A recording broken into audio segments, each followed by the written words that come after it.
संत शिरोमणि रतिनाथ जी महाराज को दी गई समाधि। रतिनाथ जी महाराज के आश्रम में ही दी गई समाधि। नाथ संप्रदाय समेत विभिन्न पंथ के सैकड़ों संत पहुंचे बहुधाम।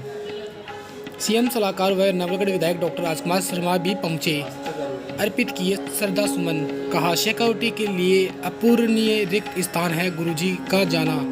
हम सबके अभिभावक के रूप में रहा रतिनाथ जी महाराज का आशीर्वाद। गुरुजी के विचारों और उनके अधूरे सपनों को मंजिल पहुंचाएंगे हम सब।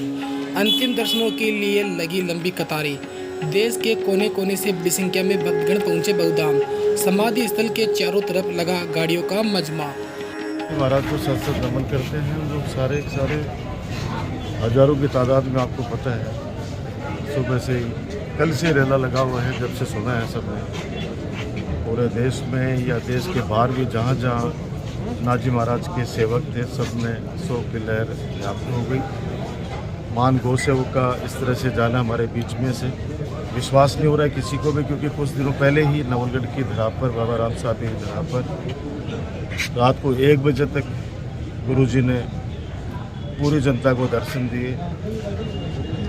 और अचानक आज जब उनका कल समाचार मिला कि वो हमारे बीच में नहीं रहे, मैं कह रहा हूँ कि मेरे लिए व्यक्तिगत तो क्षति है ही है, बाकी पूरे शेखावाटी के लिए, पूरे देश के लिए, पूरे संत समाज के लिए, विशेष तौर से गौ माता के लिए, क्योंकि वो इतने बड़े गौ भक्त थे।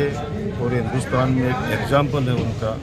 हजारों गायें, और किस कदर उन गौ माता की सेवा उनकी तपस्या की वजह से होती थी, ये पूरा जग जानता है।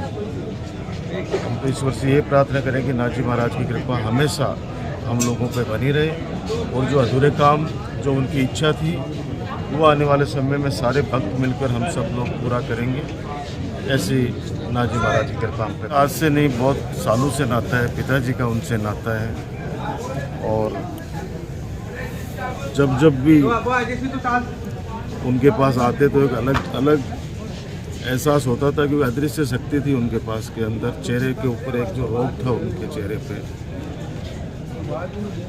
एक युग समाप्त हो गया, क्योंकि अभी सभी लोग बात कर रहे थे। हालांकि ऐसी आत्माएं जाती नहीं है, वो यही है, हमारे बीच में ही है। उनके जो विचार हैं, उन विचारों को हम लोग जिंदा रखेंगे, ताकि उन विचारों के माध्यम से श्री नाथ जी महाराज हमेशा हमारे दिलों में और इस समाज के अंदर जिंदा रहें।